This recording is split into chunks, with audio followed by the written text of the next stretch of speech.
In the Battle of Karbala, Imam Husayn alayhi salam's tents were arranged in a certain way. It is said the tents were set up where there were lots of reeds and sticks behind them. This was going to be a barrier from the enemy if they decided to attack from the back. The women's and children's tents were set on the western side. Banu Hashim's tents was set up around that of the women and children. At the front was the tent of Imam Husayn alayhi salam. It was the biggest tent in which meetings were held. Tents of the Imam's companions were set on the eastern side near the tents of Banu Hashim. They were all set up in such a way that all the tents were like a semicircle or a horseshoe. The women and children were in the middle and surrounded by the other tents. They were protected the most.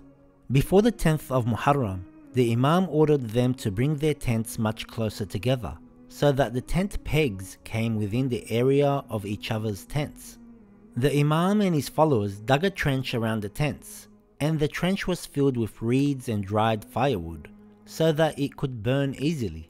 This was for the following reasons. 1. So that during the battle, the women and the children remained safe during the fighting, because the enemies would not be able to cross the burning ditch. 2.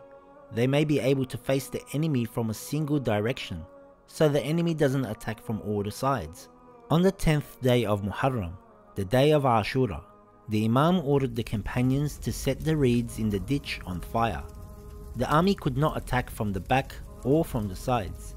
The Imam ensured that the battle would only take place in the front. The enemy tried to attack from all sides but couldn't. They were forced to fight at the front and became very frustrated as they lost many soldiers. The battle occurred almost right in front of the tents.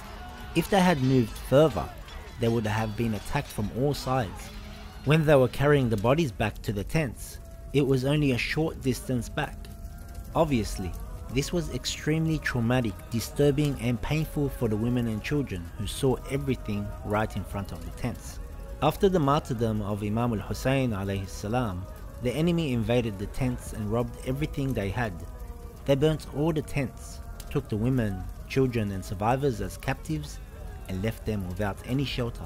May Allah's mercy be removed from the oppressors and killers of Imam al-Husayn, his family and companions.